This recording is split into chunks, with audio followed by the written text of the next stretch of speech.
আমার ইমাম হুসাইন রাদিয়াল্লাহু তাআলা আনহু কারবালার ময়দানে শহীদ হয়েছিলেন।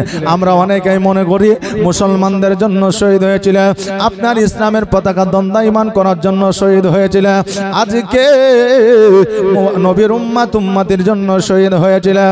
আজকে ইমাম হুসাইন রাদিয়াল্লাহু তাআলা আনহু আজকে শুধুমাত্র মুসলমানদের ভালাইয়ের জন্য ওই কারবালার ময়দানে শহীদ হয়েছিলেন।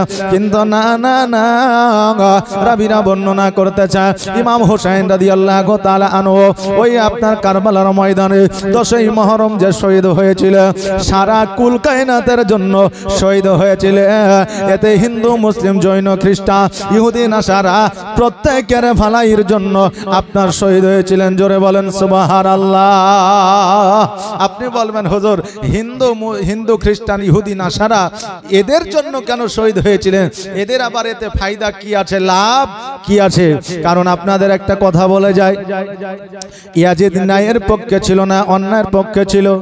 অন্যায়ের পক্ষে ছিল, ইয়াজিদ কিন্তু খারাপের পক্ষে ছিল।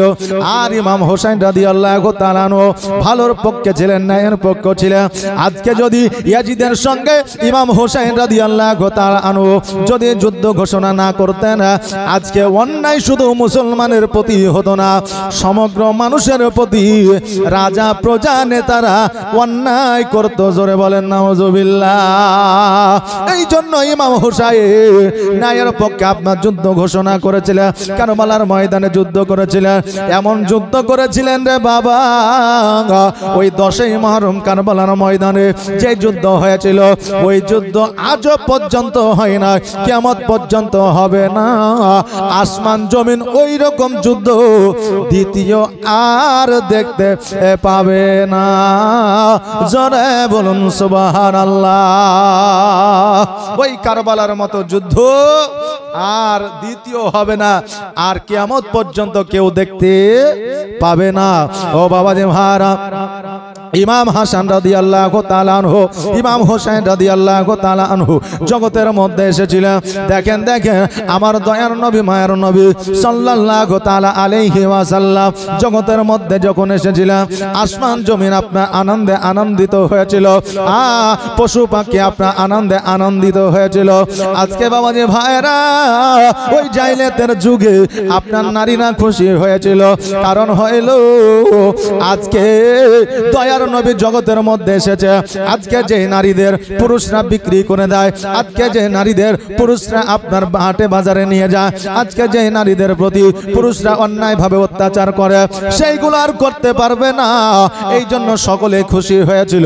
আর ইমাম হাসান ও হুসাইন রাদিয়াল্লাহু তাআলা আনহু জগতের মধ্যে যখন এসেছিলেন, তখন আমার দয়ার নবী খুশি হয়েছিলেন। জোরে বলেন সুবহানাল্লাহ। তখন আমার দয়ার নবী খুশি হয়েছিল। ও বাবা নে ভাইরা, ইমাম হাসান রাদিয়াল্লাহু তাআলা আনহু যখন জগতের মধ্যে আসলেন, জগতের মধ্যে আসার পরে আমার মা ফাতেমা রাদিয়াল্লাহু তাআলা আনহা 2 রাকাত নফল নামাজ আদায় করলে। বাবা নে ভাইরা, আমাদের মনে প্রশ্ন জাগতে পারে, আমাদের মনে কোশ্চেন জাগতে পারে যে একজন নারী যখন সন্তান জন্ম দেয়, একজন নারী যখন সন্তান প্রসব করে, ওই নারীটা 30 দিন থেকে 40 দিন পর্যন্ত নাপাকি অবস্থায় থাকে, নাজাসাতে গালিজা অবস্থায় থাকে। ওই নারীর নামাজ হবে না, রোজা হবে না, ওই নারীর কোরআন তেলাওয়াত হবে না। অতএব ওই নারীর জাতি তো ছিল আমার মা ফাতেমা জোহরা রাদিয়াল্লাহু তাআলা আনহা। তবে আমার মা ফাতেমা ইমাম হাসান রাদিয়াল্লাহু তাআলা আনহুকে জগতের মধ্যে প্রসব করিয়া 2 রাকাত নফল নামাজ কেমন করে আদায় করলে? এই আমার মা বোনেরা, আমার বাপজি ভাইরা শুনলেন জানালেন, আমার মা ফাতেমা রাদিয়াল্লাহু তাআলা আনহার জীবনে কোনো একটা ওয়াক্ত পর্যন্ত নামাজ কাজা ছিল না, একটা রোজা আপনার কাজা ছিল না। এবার আমাদের প্রশ্ন জাগতে পারে, নারীরা 5 দিন 7 দিন পর্যন্ত নাপাকি অবস্থায় থাকে, আমার মা ফাতেমা জোহরা রাদিয়াল্লাহু তাআলা আনহা উনিও কিন্তু আপনার নারী ছিলেন, কিন্তু ওনার জীবনে নামাজ কেন কাজা নয়? আমার দয়ার নবী মায়ের নবী সাল্লাল্লাহু তাআলা আলাইহি ওয়াসাল্লাম বলেছে, হে আমার উম্মতিরা, তোমরা শুনে না, আমার মা ফাতেমা জোহরা রাদিয়াল্লাহু তাআলা আনহা অন্যান্য নারীর মতো 3 দিন 5 দিন 7 দিন আপনার নাপাকি অবস্থায় থাকতো না।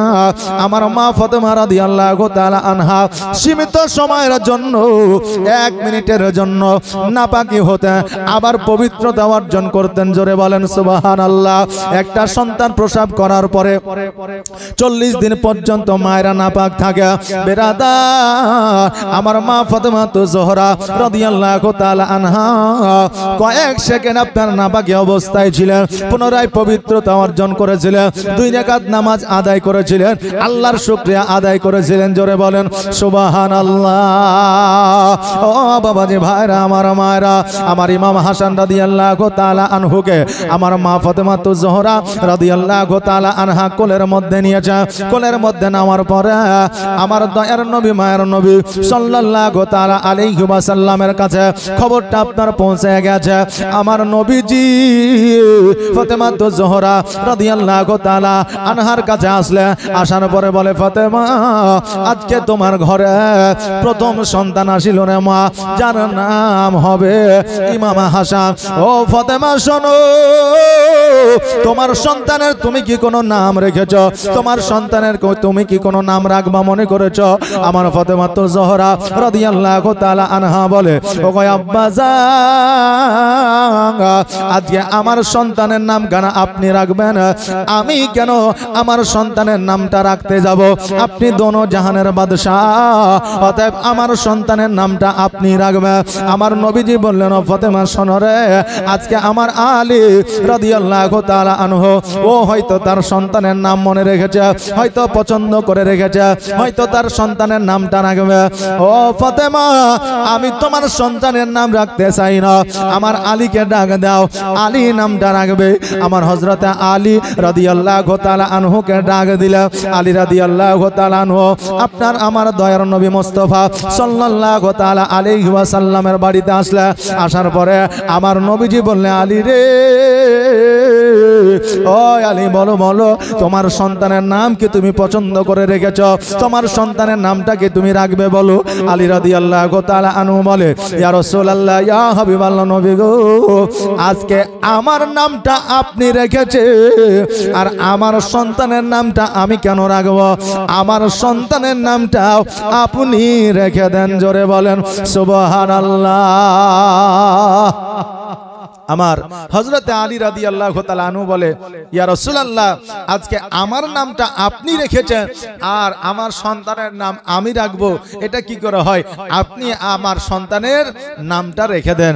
আমার নবীজি বললেন, আলী, আমি যে তোমার নামটা রেখেছি এটা তুমি কেমন করে জানলে? কারণ বাল্যকালে, বাচ্চাকালে সন্তানদের নাম দেখবেন নানা রাখে, দাদু রাখে, দাদি রাখে, নানি রাখে, মা রাখে, বাপে রাখে, কিন্তু ওই সন্তান বড় হয়ে জানতে পারে যখন তাকে কেউ বলে যে তোমার নামটা অমুক জন রেখেছিল, নাকি বলে? তাছাড়া কেউ যদি না বলে ও বলতে পারবে নামটা কে রেখেছে?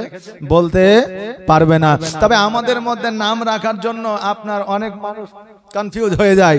দেখবেন যখন সন্তান প্রসব হয় তখন কেউ মনে করে, দাদু দাদির পক্ষ মনে করে যে আমরা সন্তানের নাম রাখবো, আর নানা নানির পক্ষ মনে করে যে আমরা সন্তানের নাম রাখবো। এই নিয়ে অনেক পরিবারে আপনার সমস্যা ঝামেলা পর্যন্ত হয়ে যায় নাম রাখাকে আপনার কেন্দ্র করে। কিন্তু আমার নবীজি কেমন শিক্ষা দিচ্ছে একবার দেখেন, যে আমার নবীজি বললে, ফাতেমা, তোমার সন্তানের নামটা তুমি রাখো। ফাতেমা বললে, ইয়া রাসূলুল্লাহ, আপনি রেখে দিবেন। নবী আমার বললেন, আলী তো কোনো নাম রাখতে পারে। তা আলীকে ডাকা হলো। আলী বললেন, হুজুর, আমার নামটা আপনি রেখেছেন, আমার সন্তানের নামটাও আপনি রাখেন। বেরাদার, তা আমার ইমাম হাসান রাদিয়াল্লাহু তাআলা আনহু কার বাড়িতে জন্ম নিয়েছিলেন? কোথায় জন্ম নিয়েছিলেন? হযরতে নবী পাক সাল্লাল্লাহু তাআলা আলাইহি ওয়াসাল্লামের বাড়িতে জন্ম নিয়েছিলেন। আমার মা ফাতেমা জোহরা রাদিয়াল্লাহু তাআলা আনহা যখন সন্তান প্রসব করবেন তার কিছুদিন আগে আমার নবীজির বাড়িতে গিয়েছিলেন। যেমন আমাদের যখন প্রথম দ্বিতীয় সন্তান হয় মায়েদের, তখন মা বাবার বাড়িতেই পাঠিয়ে দেওয়া হয়, নাকি বলেন? পাঠানো হয় না? পাঠানো হয়। এটা হচ্ছে আমার মা ফাতেমা জোহরা রাদিয়াল্লাহু তাআলা আনহার সুন্নাত। তবে বাবা, আজকাল বর্তমানে যখন আপনার বৌমা অর্থাৎ আপনার স্ত্রীকে যখন বাপের বাড়ি পাঠিয়ে দেন, আপনি কিন্তু খোঁজ খবর নেন না যে কেমন আছে, কি অবস্থায় আছে, সন্তান সিজারে হইলো না নরমালে হলো, টাকা পয়সা কতটা খরচা হলো না খরচা হলো না, এই সমস্ত খোঁজ খবর কিন্তু আমরা নিই না। কারণ বাপের বাড়ি পাঠিয়ে দিয়েছি, যত খরচা যাবতীয় যাহা কিছু লাগবে সব তোর বাপ মায়েরাই করবে, নাকি বলেন? কিন্তু বাবাজি ভাইয়ের একটা শিক্ষা নিয়ে নেন। আমার ফাতেমা জোহরা রাদিয়াল্লাহু তাআলা আনহাকে যখন আলী রাদিয়াল্লাহু তাআলা আনহু যখন নবীজির বাড়িতে পাঠিয়ে দিয়েছিলেন, আমার আলী রাদিয়াল্লাহু তাআলা আনহু প্রতিনিয়ত প্রতিদিন আমার মা ফাতেমার খোঁজ খবর নিয়েছিলেন। জোরে বলেন সুবহানাল্লাহ। কারণ হইল একজন নারীর কাছে সবচাইতে বড় ওষুধ হইল নিজের স্বামী, নিজের আপনার সঙ্গে। কারণ সমস্ত বড় রোগ যদি একজন নারীকে আপনার আক্রমণ করে, স্বামী যদি পাশে থাকে, অনেক সময় ওষুধের প্রয়োজন হয় না, স্বামীর চেহারা দেখলে অনেক মায়ের রোগ সেরে যায়। জোরে বলেন সুবহানাল্লাহ। অতএব বাবাজি ভাইরা, গর্ভধারিণী মায়েদেরকে বাপের বাড়িতে পাঠাবেন, খোঁজ খবর প্রতিদিন নেবেন, এবং যদি সন্তান প্রসব করতে গিয়ে যদি খরচাটা হয়ে যায় বেশি, অর্ধেক খরচা না হলে ওই বাপ মায়ের হাতে উঠাইয়া দিবে, অর্ধেক খরচাও না হলে ওই বাপ মায়ের হাতে উঠাইয়া দিবেন। এই জন্য উঠাইয়া দিবেন, পুরো খরচাটাই আপনাকে দেওয়া দরকার। কারণ আপনার সন্তান ওই নারী 10 মাস 10 দিন পেটের মধ্যে ধারণ করে বহন করছে, ওই নারী আপনার সন্তানকে জন্ম দিচ্ছে, ওই নারী আপনার সন্তানকে দুগ্ধ পিলায়া ছোট্ট থেকে বড় করছে। তো আপনার সন্তানকে যখন ওই মহিলা লালন পালন করছে, তো টাকাটা কাকে দেওয়া দরকার? আপনার বাড়িতে যদি কেউ কর্ম করে, কাজ করে, তো ঘুরিয়ে কি ওই যে কাজ করবে তার বাড়ি থেকে টাকা নিয়ে এসে দিবে, না আপনাকে টাকা দিতে হবে? কাকে দিতে হবে? আপনাকে দিতে হবে। অতএব সন্তান যে গর্ভে ধরেছে, এটা তো আপনার সন্তান, ওই সন্তানটিকে যে ছোট্ট থেকে বড় করছে, ওটা তো আপনারই সন্তান। অতএব একজন মহিলা রাত্রের ঘুমকে হারাম করে দিয়ে, দিনের খাবারকে ত্যাগ করে দিয়া ওই সন্তানের পেছনে আপনার সময় দিতেছে, এর চাইতে আর বড় কিছু হতে পারে না। বাবাজি ভাইরা, আমার হযরত আলী রাদিয়াল্লাহু তাআলা আনহু বললেন, ইয়া রাসূলুল্লাহ, আমার নামটা আপনি রেখেছেন এটা আমি জানি। আমার দয়ার নবী বললেন, কেমন করে তুমি জানলে? বলে, হুজুর গো, আমার মা যখন রাস্তা দিয়ে যাইতেছিল, আমি তখন মায়ের গর্ভে ছিলাম। হঠাৎ করে আমার মায়ের প্রসব বেদনা যন্ত্রণা শুরু হয়ে গেল। আমার মা আল্লাহর দরবারে ফরিয়াদ করলে, আমার মা আল্লাহর দরবারে দোয়া করলে, আল্লাহ ইজ্জতের মালিক তুমি, বেইজ্জতের মালিক তুমি। অতএব আল্লাহ গো, আজকে যদি রাস্তার মধ্যে যদি সন্তান প্রসব হয়ে যায়, আজকে যদি রাস্তার মাঝে যদি আমার সন্তান জন্ম নিয়ে নেয়, আল্লাহ গো, আজকে আমি বেইজ্জত হয়ে যাব, আমি ইজ্জত হারা হয়ে যাব। আল্লাহ, এই জায়গায় কোনো ঘর নাই, বাড়ি নাই, তাম্বু নাই, কোথায় আমি যাব? ইজ্জত কেমন করে বাঁচাবো? আল্লাহ গো, আজকে তোমার কাবা ঘরের মধ্যে আমাকে জায়গাটা দিয়ে দাও। রাবিরা বর্ণনা করেছে, কোন রাবি বলেছে তাই দরওয়াজার আপনার তালাটা ভেঙে গিয়েছিল, কোন রাবি বর্ণনা করেছে ওই কাবা ঘরের আপনার ওয়াল দেওয়াল চটচট করে আপনার দুখণ্ডিত হয়ে গিয়েছিল। আমার মা ওই কাবা ঘরের মধ্যে প্রবেশ করেছিল, আর কাবা ঘরের মধ্যে প্রবেশ করার পরে আমি আলী আমাকে জন্ম দিয়েছিল। একদিন নয়, 2 দিন নয়, 3 দিন পর্যন্ত আমি চোখের পাতা খুলি নাই, মায়ের দুগ্ধ পান করি নাই, আমি কান্না পর্যন্ত করি নাই। আমার মা মনে করেছিল আমার সন্তান হয়তো অসুস্থ, আমার মা মনে করেছিল আমার সন্তান হয়তো মৃত্যু। আমার সন্তান কান্না কেন করে না, চোখ দুটো কেন খোলে না, দুগ্ধ কেন পান করে না? 3 দিন পরে যখন আপনার কাছে খবর পৌঁছেছিল, আপনি আশায় করে ছুটতে ছুটতে ওই কাবা ঘরের মধ্যে প্রবেশ করেছিলেন, আমাকে কোলে নিয়েছিলেন। কোলে নেওয়ার পরে আমার গোসল আপনি বানায় দিয়েছিলেন। কপালে যখন চুম্বন করেছিলেন, আমি চোখ দুটো খুলিয়া আপনার দিকে তাকাইছিলাম, আর মিটকে একটু হাসি দিয়েছিলাম। ওগো রাসূল, আমি যখন মায়ের গর্ভে ছিলাম, আমি তখন চিন্তা করেছিলাম, আল্লাহ, আমি জগতের মধ্যে যাব, আর জগতের মধ্যে যাওয়ার পরে আমি যতক্ষণ পর্যন্ত আমার দয়ার নবী, মায়ের নবী সাল্লাল্লাহু তাআলা আলাইহি ওয়াসাল্লামকে দেখতে না পাবো, অতক্ষণ পর্যন্ত দুনিয়ার আলো দেখব না। জোরে বলেন সুবহানাল্লাহ। ইয়া রাসূলুল্লাহ, শুধু তাই নয়, আপনার চেহারা মুবারক খানা যতক্ষণ পর্যন্ত পর্যন্ত না দেখব, ততক্ষণ পর্যন্ত আমি মায়ের দুগ্ধ পর্যন্ত পান করিব না। জোরে বলেন সুবহানাল্লাহ। তোমার মতো এত ভালো, তোমার মতো এত ভালো কেউ তো আমায় বাসে না, তাই তো নবী আমি তোমার দিবানা। তোমার মতো এত ভালো, তোমার মতো এত ভালো কেউ তো আমায় বাসে না, তাই তো নবী আমি তোমার দিবানা, তাই তো রসুল আমি তোমার দিবানা। ও কি শুনেছি কিতাবের লেখা, নবী ছাড়াই আমার জীবন ফাঁকা গো। নবীজিকে ভালো না বাসিলে, নবীজিকে ভালো না বাসিলে আল্লাহ পাওয়া যাবে না, তাই তো নবী আমি তোমার দিবানা। তোমার মতো এত ভালো, তোমার মতো এত ভালো কেউ তো আমায় বাসে না, তাই তো নবী আমি তোমার দিবানা। আমার নবীজি বলে আলী, আজকে শৈশবকালে আমি তোমার গোসলটা বানায় দিলাম। ও আলী রে, আজকে ওসিয়ত করে গেলাম যে আমি নবী যেই দিন এই জগৎ ছেড়ে পরজগৎ গমন করব, আমার গোসলটা সেদিন তুমি বানায় দিও। জোরে বলেন সুবহানাল্লাহ। আমার আলী রাদিয়াল্লাহু তাআলা আনহু বলে, ইয়া রাসূলুল্লাহ, ইয়া হাবিবাল্লাহ, নবী গো, আজকে আমার প্রথম সন্তানের নামখানা আপনি রাইখা দেন। আমার দয়ার নবী, মায়ের নবী সাল্লাল্লাহু তাআলা আলাইহি ওয়াসাল্লাম বলে, ও আলী শোনো, আজকে তোমার প্রথম সন্তানের নাম আমি রেখে দিলাম হযরতে ইমাম হাসান রাদিয়াল্লাহু তাআলা আনহু। জোরে বলেন সুবহানাল্লাহ। এই নামটা শুধু আমার পছন্দনীয় নাম নয়, এই নামটা আমার খোদার পছন্দনীয়। জোরে বলেন সুবহানাল্লাহ।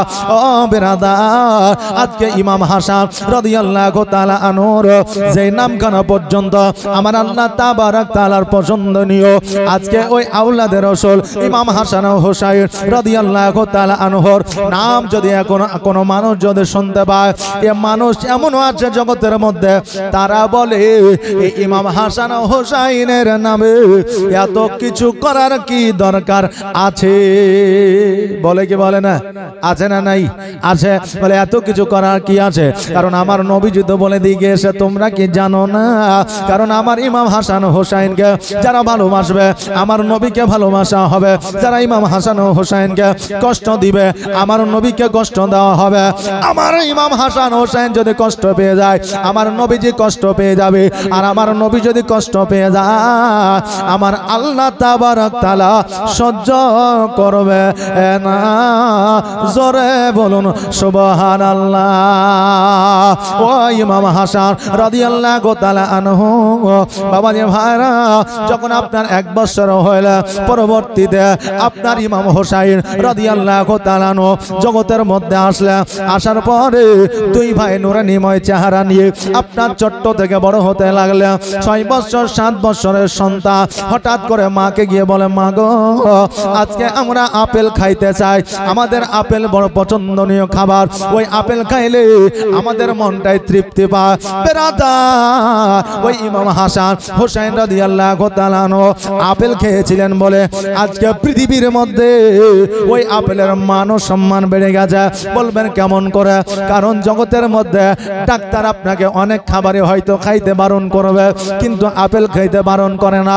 এই জন্য বারণ করে না, কারণ আপেলের মধ্যে কোনো সাইড ইফেক্ট নাই। বলবেন কেমন করে সাইড ইফেক্ট নাই? যদি আপনি কাঁচা খান আপনার গ্যাস হতে পারে, কিন্তু ওই আপেলটাই যদি আপনি আবার সিদ্ধ করে খান আপনার কোনো রকমের গ্যাস অম্বল হবে না। আপেল খাইলে আপনার যদি সুগার কোলেস্ট্রল থাকে তাহলে আপনার এগুলো নরমাল হয়ে যাবে। এগুলো হচ্ছে বিজ্ঞান মতে। আমার নবীজি ইমাম হাসান হোসেন যে খাদ্যগুলো খেয়েছেন ওই খাবারগুলো যদি আমরা সঠিক এবং আমরা মেনে যদি পঙ্কানুপঙ্কানুভাবে যদি আমরা খাই আমাদের জীবনে কোনো রোগ হবে না। বাবাজি ভাইরা আমার মায়েরা, আমার ফাতেমা তো জোহরা রাদিয়াল্লাহু তাআলা আনহা বলে, ও ইমাম হাসান ও হোসাইন আজকে তোমরা আপেল খেতে যাও। ও বাবা শোনো রে, এটা তো আপেলের মৌসুম নয়, এটা তো আপেলের সিজন নয়। এই সময় আপেল কোথায় পাওয়া যাবে? এই সময় তো আপেল পাওয়া সম্ভব নয়। ইমাম হোসেন রাদিয়াল্লাহু তাআলা আনহু বলেন, মা আজকে যদি আমরা আপেল না পাই মা গো আমরা অখুশি হয়ে যাব। এই জন্য অখুশি হয়ে যাব কারণ আমাদের মনে বড় ইচ্ছা আমরা আপেল খাইব। আমার ফাতেমা তো জোহরা রাদিয়াল্লাহু তাআলা আনহা বললেন, তোমার নানার কাছে চলে যাও, তোমার নানা হয়তো তোমাদের আপেল দিতে পারবে। ইমাম হাসান ও হোসাইন রাদিয়াল্লাহু তাআলা আনহু ছুটতে ছুটতে আমার নবীজির কাছে গেলেন। নবীজির কাছে যাওয়ার পরে সালাম দিলেন, আসসালামু আলাইকা ইয়া রাসূলুল্লাহ। আমার নবীজি সালাম কানার উত্তর দিলেন, বলে ভাই আমার কাছে এত তাড়াতাড়ি এত দ্রুত বেগে ছুটিয়া ছুটিয়া আসতেছো কারণটা কি? হোসেন বলল, নানু গো আমাদের আপেল খাইতে বড় মন চেয়েছে, একটা আপেল যদি আমাদের দেন আমরা আপেল খাইব। নবীজি মিচকে হাসি দিয়া বললেন, ও হোসেন শোনো রে, এটা তো আপেলের সময় নয়, এটা তো আপেলের মৌসুম নয়, আপেল কোথা থেকে তোমাদেরকে দেব? জগতের মধ্যে আল্লাহ যে ফলগুলো দিয়েছেন মানুষের জন্য ওই ফলগুলো হচ্ছে নিয়ামত। ওই ফল সব সময় কিন্তু হয় না, হয় কি? হয় না। আমের একটা সিজন ছিল, আম চলে গেছে, কিন্তু এখন বর্তমানে 12 মাসে আম পাওয়া যায় না? দেখবেন কুটুম সদর যখন বাড়িতে আসে তখন শখ করে আমরা এই দুটো আমও দিয়ে দেব, কারণ কুটুম আসছে এক দেশ থেকে আরেক দেশ, তো দুই যদি আম দিতে পারি তাহলে নামটা হয়তো একটু বাড়িয়ে যাবে, যে এই সময় তো আম পাইছে। বলবে কি বলবে না? বলবে। তা আম এখন আপনার বুঝলেন ফ্রিজের মধ্যে, ডিপের মধ্যে বা আপনার বিভিন্ন জায়গায় আমকে সংরক্ষণ করে রাখা হচ্ছে। এখন বর্তমানে আজকে কুরবানি কতদিন হইল গো? 1 মাস, প্রায় 1 মাস 2 দিন বা 3 দিন। তাহলে এখনো পর্যন্ত যদি খোঁজ নেন তো অনেক বাড়িতে এই কুরবানির গোশত পাওয়া যাবে না? পাওয়া যাবে না? পাওয়া যাবে। আম মোটামুটি আমাদের মুর্শিদাবাদে মোটামুটি বহুদিন আগে শেষ হয়ে গেছে, কারণ এখন আম কিছু কিছু জিনিস বুঝলেন এখন যেভাবে মানে চালু করছে বা চলছে তাতে সিজনের আগে খতম হয়ে যাচ্ছে। আমে আটি হয়েছে কিনা এখন যারা আমের কাজ করছে সুই লিয়ে যাচ্ছে, সুই বুঝেন তো? সুই লিয়ে যাওয়ার পরে আমটাকে ফুটাইয়া দেখছে যে আটি হয়েছে কিনা। যদি দেখছে যে সুইটা এপার থেকে ওপার হয়েছে না, মানে আটি হয়েছে, ওকে পাড়িয়ে এসে পাইল দিয়ে বিক্রি করে দিচ্ছে। জি। আর এখন পোল্ট্রি মুরগি, তারপরে এই যে বতক আছে না, এগুলো যারা চাষ করছে, আমাদের খুব কাছের একটা ছেলে বুঝলেন ওই পোল্ট্রি মুরগি আর আপনার ওই বতক ছোট ছোট বাচ্চাগুলোকে চাষ করে। তা একদিন ঠান্ডার দিনে বুঝলেন গল্প করছে, তো বলছে যে আমাকে বলে মামা, তো বলছে মামা গুনাহ হবে না পাপ হবে তা বলতে পারবো না, তবে এই শীতের দিনে ছোট ছোট মুরগিগুলা, ছোট ছোট পায়রাগুলো, ছোট ছোট বতকগুলা বেশি মরেছে, তো একটা ওষুধ পেয়েছে। বলে কি ওষুধ? বলে বেশি লাই 80 টাকা 100 টাকা দিয়ে একটা মদ নিয়ে আসছি, খাইয়ে দিচ্ছি, তাদের শরীরে হিট থাকছে, মরছে কম, এইভাবে তাদেরকে বড় করছে। আচ্ছা বলেন আজকে থেকে পোল্ট্রি খান আর বতক খান আর যাই খান এগুলো খাইলেও এখন হিসাব করে খাইতে হবে। কথা বুঝলেন না? কারণ মানুষ দুটা পয়সা রোজগার করার জন্য কত কিনা করছে, তাতে হারাম পথে উপার্জন হোক আর হালাল পথে উপার্জন হোক এটা কিন্তু লক্ষ্য করছে না। পয়সা উপার্জন হলেই হলো, নাকি বলেন? পয়সা উপার্জন হলেই হলো, এরকম চিন্তা ভাবনা নিয়ে এখন কিন্তু অনেকে ব্যবসা করছে বাবাজি ভাইরা। তবে আপনি যে কাজটা করছেন মানুষ যেই খাবে ও তো জানে না, এদের গুনার দায়িত্বখানা আপনাকে নিতে হবে। কথা বুঝলেন না? কারণ হযরতে হাবিলকে যখন খুন করেছিল কে? কাবিল। তো পৃথিবীর মধ্যে সর্বপ্রথম খুন করেছিল কাবিল। তো আখেরি পর্যন্ত যারা খুন করবে আর ওই খুন করার পরে যে একজন ব্যক্তি অপরজন ব্যক্তিকে খুন করবে, যতটা গুনাহ ওর হবে ততটা গুনাহ কাবিলেরও হবে, কারণ শুরুয়াতটা কাবিলের কাছ থেকে ছিল। কথা বুঝলেন না? শুরুয়াতটা কাবিলের কাছ থেকে ছিল। অতএব পৃথিবীর মধ্যে চলবেন একটু হিসাব করে চলবেন। আর এখন বর্তমানে আমরা এই এমন সমাজে বসবাস করছি, এই সমাজের জন্য কিছু মানুষ কিন্তু খারাপ হয়ে যাচ্ছে। বলবেন হুজুর সমাজের কি করে দোষ দিচ্ছেন? কারণ এখন যার টাকা আছে পয়সা আছে বুঝলেন, সে সুদখোর মদখোর তারিখোর যাই হোক না কেন সেই নেতা। কথা বুঝলেন না? এই বাচ্চারা অর্থাৎ যুবকেরা ওখান থেকে শিক্ষা নিয়ে নিয়েছে যে জীবনে কিছু হোক না হোক আর না হোক, পয়সা উপার্জন করলে মান সম্মান আছে। কথা বুঝলেন না? এই জন্য হারামের পথে আর হালালের পথে এইটা দেখছে না, পয়সা উপার্জন হলি হবে। বাবাজি ভাইরা একটু লক্ষ্যপাত করতে হবে জগতের মধ্যে আজকে কার জন্য আপনি সুদ খাচ্ছেন, কার জন্য আপনি ঘুষ খাচ্ছেন, কার জন্য আপনি মারামারি করছেন, কার জন্য আপনি অন্যায় করছেন। কারণ আপনি আজকে সুদ খাইয়া আপনার 5 তলা 10 তলা আপনি বিল্ডিং বানায় নিলেন, 10 বিঘা জমি বানায় নিলেন। আজকে মারা গেলে কালকে আপনার সন্তান দাফন করে দিবে। যখন আপনার সন্তান আপনাকে দাফন করে দিবে, যদি আপনার সন্তানকে যদি আল্লাহ তাবারাক তাআলা বলে তোমাকে গুনার দায়িত্বখানা নিতে হবে, কারণ তোমার বাপের দেওয়া 5 তলায় তুমি বসবাস করছো, 10 বিঘা জমি তোমার বাপের দেওয়া তুমি চাষ করে খাচ্ছ, ওই সন্তান বলবে আমার বাপের যাই হবে হোক এর গুনার দায়িত্ব আমি নিতে পারবো না। গুনাহ তো নেওয়া দূরের কথা, আপনাকে রোগ হয়েছে, এখন ডাক্তাররা যদি বলে যে এই রোগটা যদি আপনার সন্তান নেয় তা আপনার রোগ ভালো হয়ে যাবে, কেউ লিবে? লিবে যে? কেউ লিবে না। অতএব কার জন্য গুনাহ করছেন? গুনাহ করার কোনো দরকার নাই, কারণ রুজির মালিক তো আল্লাহ। আপনি ঠিক খেতে পাবেন, তবে এই খারাপ পথে গুনার পথে যায়েন না। বলেন ইনশাআল্লাহ। এটা আওয়াজ দিয়ে বলেন না ইনশাআল্লাহ। বাবাজি যে জায়গায় ছিলাম, প্রত্যেকটা আপনার ফলের একটা মৌসুম থাকে, সিজন থাকে। এই দেখেন আমের সিজন চলে গেছে, এখন আম পাওয়া যাবে না। আমার দয়ার নবী মায়ার নবী সাল্লাল্লাহু তাআলা আলাইহি ওয়াসাল্লাম বললেন, ও হোসাইন এটা তো আপেলের সিজন নয়, আপেল তোমাকে কোথা থেকে দেব? ও হাসান শোনো গো, আপেল তোমাকে কোথা থেকে দেব? হাসান বললেন নানা গো, আপেল কোথা থেকে দিবেন আমি জানি না, তবে আপেল আমাদের লাগবে, আমরা খাবো, আমাদের মনে বড় আশা। আমার আল্লাহ তাবারাক তাআলা ডাক দেয়া বলে, জিবরিল আর দেরি করিও না, দেরি করিও না, জান্নাত হইতে একটা আপেল নিয়ে গিয়ে ইমাম হাসান রাদিয়াল্লাহু তাআলা আনুর হাতে দিয়ে দাও। কারণ ইমাম হাসান হোসেন খুশি হইলে আমার নবী খুশি হইবে, আর আমার নবী যদি খুশি হয়ে যায় আমি আল্লাহ খুশি হয়ে যাব। হযরত জিবরিল আলাইহিস সালাম সঙ্গে সঙ্গে জান্নাত হইতে একটা আপেল নিয়ে জগতের মধ্যে আসলেন। আসার পরে ইমাম হাসান রাদিয়াল্লাহু তাআলা আনুর হাতে উঠায়া দিলেন, আর দেওয়ার পরে আমার নবীজিকে বলে দিলেন, ইয়া রাসূলুল্লাহ ইয়া হাবিবাল্লাহ, অর্ধেকটা আপেল কাটিয়া 2 ভাইকে অর্ধেক করে দেন, আর অর্ধেকটা আপেল বাড়িতে রেখে দেন, আবার পরের দিন তারা খাবে।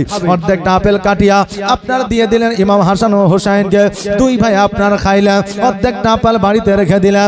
ইমাম হাসান ও হোসেন রাদিয়াল্লাহু তাআলা বাড়ির দিকে আসলেন। পরের দিন খেলাধুলা করতে করতে হঠাৎ করে মনে পড়ে গেল আমরা তো অর্ধেক আপেল রেখে এসেছিলাম, চলো চলো ওই আপেলটা আমার নানার কাছ থেকে নিয়ে খাবো। বাচ্চারা দেখবেন কোনো খাবার ক্যাডবেরি হোক আর জেলি হোক আর যাই হোক না কেন, বেশি করে কিনে নিয়ে এসে যদি বাড়িতে ফ্রিজের মধ্যে রেখে দেন, 1 ঘন্টা পরে পরে তাদের মনে পড়বে আম্মু জেলি খাবো, মানে ওর জানা আছে যে আছে। কথা বলেন না?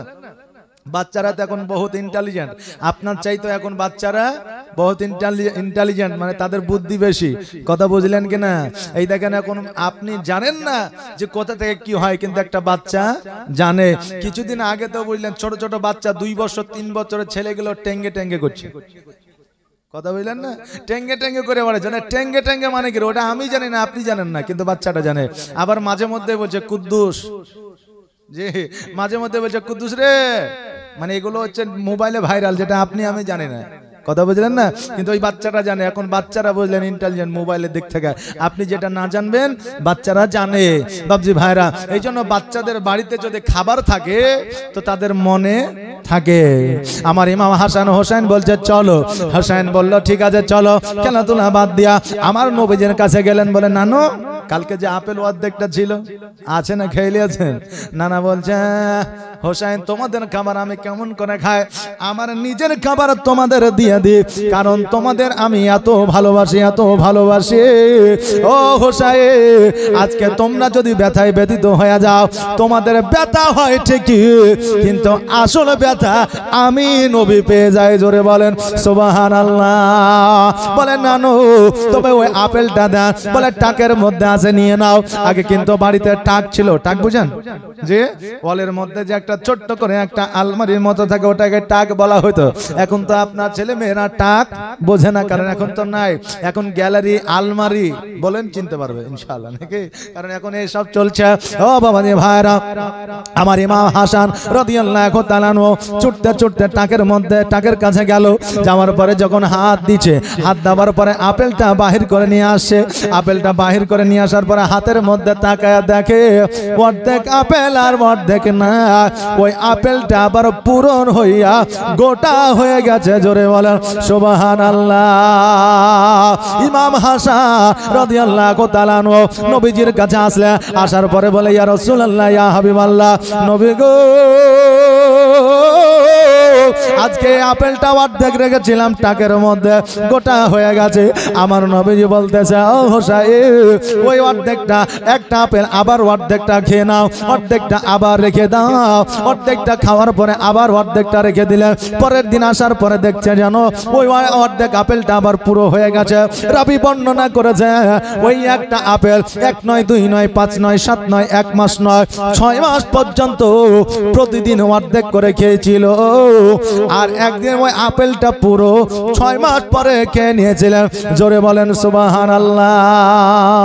ও বিরাদার, আজকে ইমাম হাসান হোসাইনের জন্য যদি অর্ধেকটা আপেল গোটা হয়ে যেতে পারে, আমরা নবীর প্রেমিক হইয়া ওই ইমাম হাসান ও হোসাইনের প্রেমিক কেন হতে পারি না? আর নবীর প্রেমিক যারা দিশেহারা মরণের ভয় করে না, প্রেম তো মরে না। জোরে বলেন সুবহানাল্লাহ। একটা আওয়াজ দিয়ে বলেন না সুবহানাল্লাহ। সুবহানাল্লাহ কত নাকি জানা আছে? আলেম ওলামা বলে একবার সুবহানাল্লাহ বললে 70টা ফারিস্তা তৈরি করে কে? আল্লাহ। তাদের কাজ কি? শুধুমাত্র আল্লাহর কাছে দোয়া করে ওই বান্দার ভালাইয়ের জন্য। জোরে বলেন সুবহানাল্লাহ। তাই একবার আওয়াজ দিয়ে বলেন তো সুবহানাল্লাহ। নারে তাকবীর, নারে রিসালাত, মাসলাকে আলা হযরত। সুবহানাল্লাহ। জোশ যদি আপনাদেরও থাকে তা আমাদের থাকবে, আর আপনারা যদি চুপ করে বসে যদি ঢুলেন তো বক্তার এনার্জি থাকবে না, থাকবে যে থাকবে না। সুবহানাল্লাহ। কি বলছে? আর নবীর প্রেমিক যারা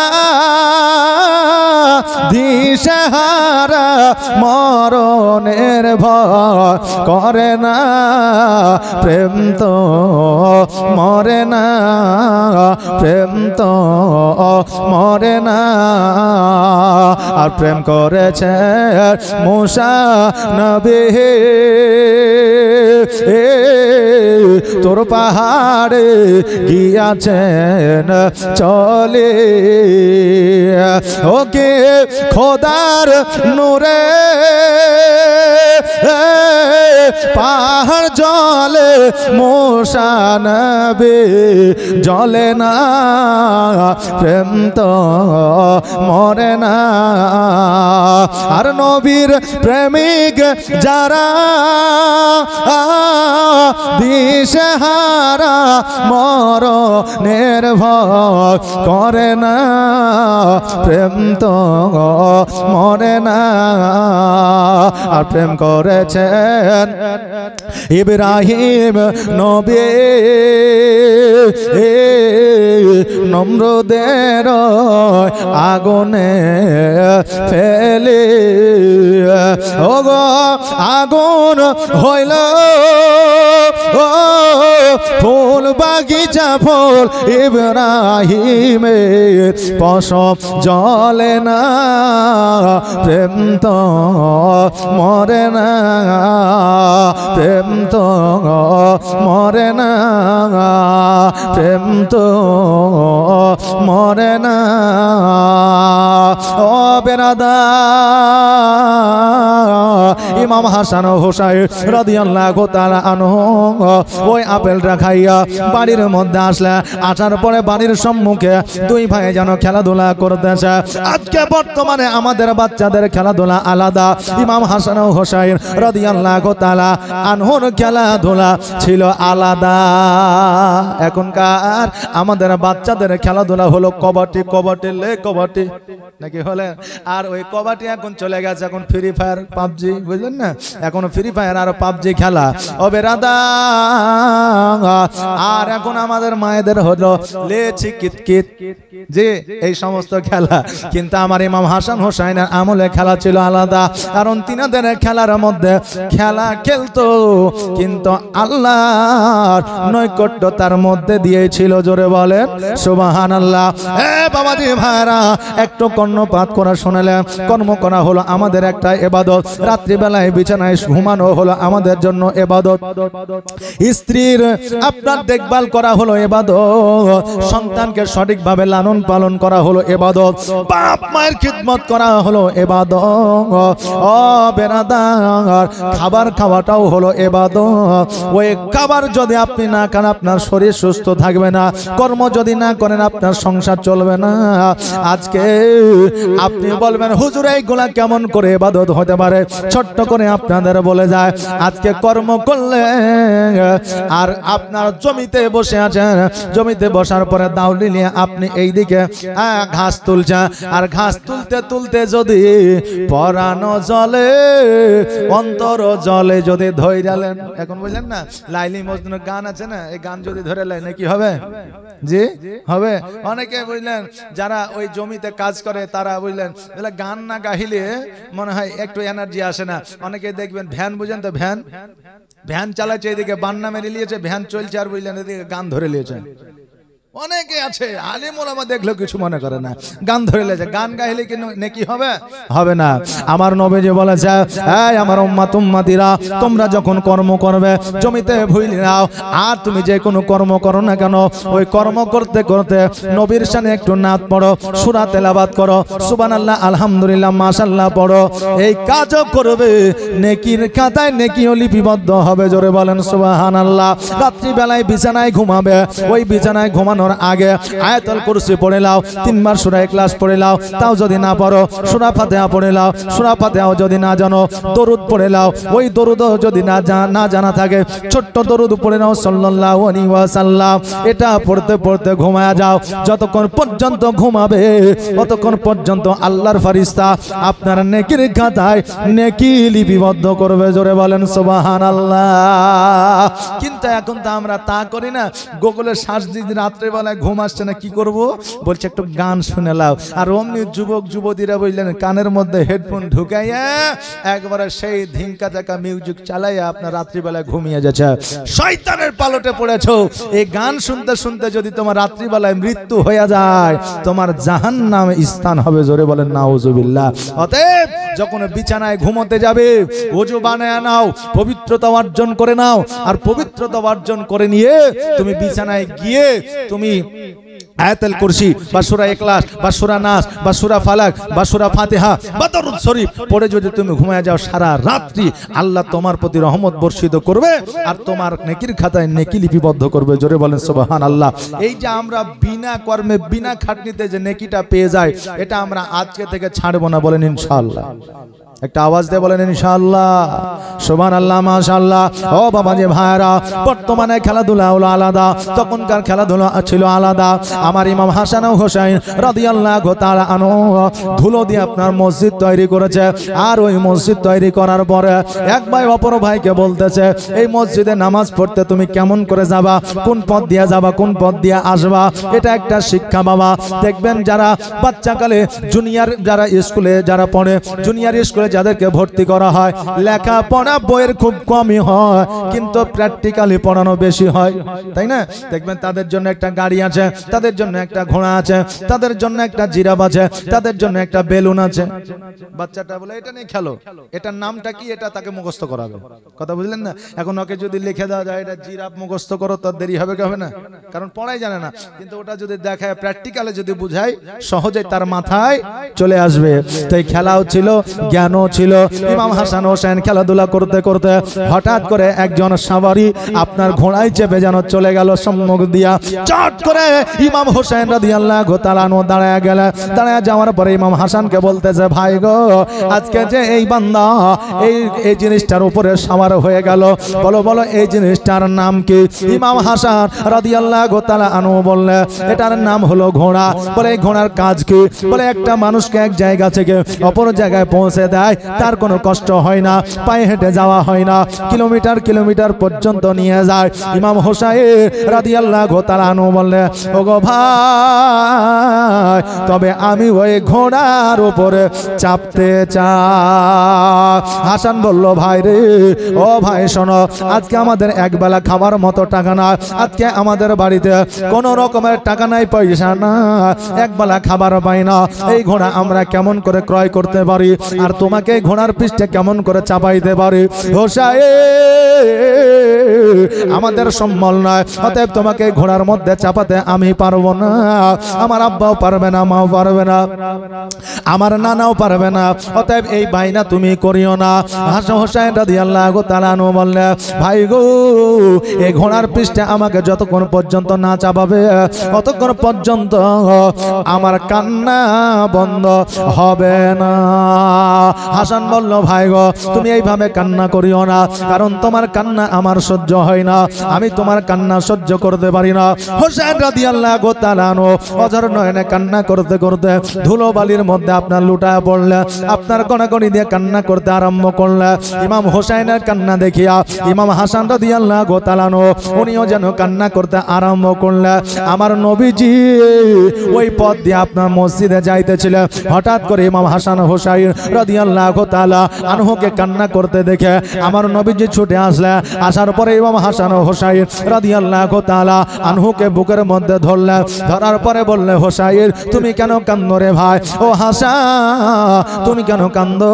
আজকে তোমরা দু ভাইকে ঝগড়া করেছো, তোমাদের দু ভাইয়ের মধ্যে কি মারামারি হয়ে যায়? দেখবেন বাবা, জগতের মধ্যে পিটাপিটি যদি দুই ভাই থাকে, দেখবেন তাদের মধ্যে খুব ঘুষাঘুষি মারামারি হয়, কিন্তু এটা নয়। মারামারি হয় বলে তাদের মধ্যে মহব্বত নাই, এটা নয়। কারণ এক ভাই অপর ভাইয়ের মধ্যে দেখবেন বেশি মহব্বত আছে। জোরে বলেন সুবহানাল্লাহ।